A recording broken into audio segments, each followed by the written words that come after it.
एकमा प्रखंड के पचुआ पंचायत में शूटरों के द्वारा 50 नीलगायों को मार गिराया गया। किसानों की फसलों को लगातार नुकसान पहुंचा रही नीलगायों से राहत दिलाने के लिए प्रशासन द्वारा निर्धारित रोस्टर के तहत एकमा प्रखंड में विशेष अभियान चलाया गया। शुक्रवार को प्रखंड के पचुआ पंचायत क्षेत्र में वन विभाग की निगरानी में वाइल्ड लाइफ ट्रैंक्विलाइजर फोर्स के विशेष शूटर नवाब साफत अली खान, आकाश कुमार, कुमोद कुमार की टीम ने कार्रवाई करते हुए 50 नीलगायों को मार गिराया। शूटर टीम ने बताया कि मृत नीलगायों को सुरक्षित तरीके से दफनाया जाएगा ताकि किसी प्रकार की बीमारी या संक्रमण फैलने की आशंका न रहे। पचुआ पंचायत के मुखिया उर्मिला देवी, प्रतिनिधि शिवशंकर महतो ने बताया कि ग्रामीणों और किसानों के आग्रह पर फसलों को बचाने के लिए संबंधित विभाग को आवेदन दिया गया था, क्योंकि नीलगायों के झुंड खेतों में घुसकर तैयार फसलों को लगातार बर्बाद कर रहे थे। मुखिया के आवेदन के बाद विभाग ने कार्रवाई करते हुए यह अभियान चलाया। अभियान के बाद किसानों में खुशी देखी गई। किसानों का कहना है कि नीलगायों के आतंक से वे लंबे समय से परेशान थे और मेहनत से उगाई गई फसल अक्सर नष्ट हो जाती थी।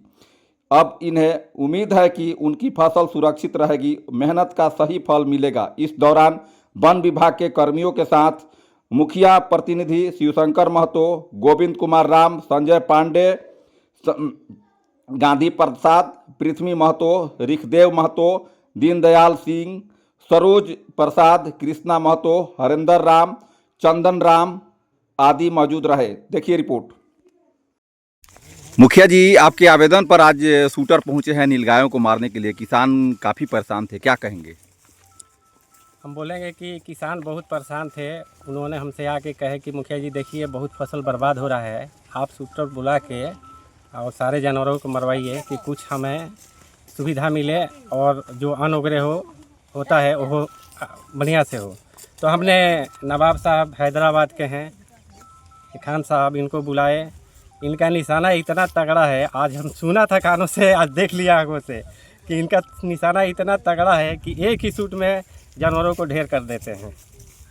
तो क्या कहेंगे, इससे नीलगाय जो है इस इलाके से कम होगी तो क्या किसान खेती कर पाएंगे? एकदम बिल्कुल कर पाएंगे। कितने किसान खेती करना छोड़ दिए, यहाँ पे देख रहे हैं कितना खेती प्रति पड़ा हुआ है नीलगाय के अत्याचारों से।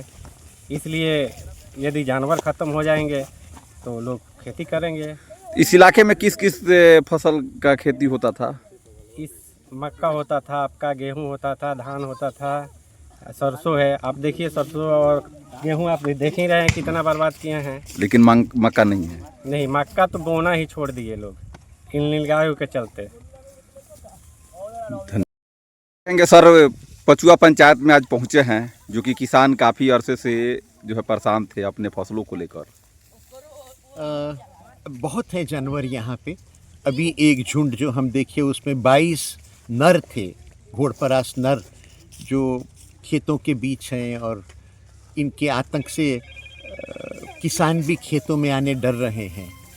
तो अब ये जो काम हुआ है यहाँ पे ग्रामीणों की, किसानों की खुशहाली देख रहे हैं हम, और बस उम्मीद ये है कि सरकार ये काम चलाए ऐसी, तो कम से कम फसल यहाँ पे किसान अब जिनको दिल टूट गया है, जो अब फसल करने से किनारा करने हैं, दूसरे जगहों पे जाके जवान लड़के हमारे कम पैसों में नौकरियां कर रहे हैं बिहार से, ये सब वापस खुशहाली यहाँ आएगी। हमारी ज़मीन इतनी अच्छी है कि कोई भी फसल यहाँ होती है, मगर ये जो लाखों घोड़परास एग्रीकल्चर की ज़मीन पे आ गए हैं यहाँ खेती में, तो जो क्षति हो रही है तो किसानों का दिल टूट गया है। अब बिहार सरकार को मैं बधाई देना चाहूँगा, डीएम साहब को, कि ये जो काम प्रोग्राम चला रहे हैं इससे वापस फिर हम लोगों की, किसानों की ज़िंदगी फिर खुशहाली लौट आएगी। धन्यवाद। नीलगायों से जो फसल नुकसान हो रहा था तो आज शूटर पहुंचे हैं। हमने के यहाँ तो मकई तकले माने हो रहा तकले मिलल मुश्किल बाटे नीलगाय के चलते। एक थान नहीं खे बुआ कौनो गर्मो मकई बुआ तरल वो घरी आला सीजनली मकई बुआ तल तो मकई के तो साफा खत्म बा। भिंडी उंडी बोतने सन घोपरास का डरे केहू बोते नहीं खे। मूंग उंग बुआ तरल वो सब नहीं खे आदमी बोत, खाली घोपरास का चलते। क्या कहेंगे मुखिया जी के लिए जो आवेदन देकर आप लोगों के हित में काम कर रहे हैं? मुखिया जी के कहे खुशहाली कहल जाए कि वहाँ का अच्छा काम करता नहीं हैं। कुछ लोग ये भी कहता है कि जानवर के मारल उचित नहीं है। जानवर का मारल उचित नहीं है। जौन जानवर नुकसान पहुँचावता, आदमी के धोखा देता, भोजन छीनता, ओकरा के ना मारल जाई। ओकरा के मारे में कौन दुख बा? मतलब इससे आप लोग खुश है ना? हाँ हाँ हाँ, हम लोग खुश बा।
यही ड्यूटी पर मिला, सब बना लेंगे।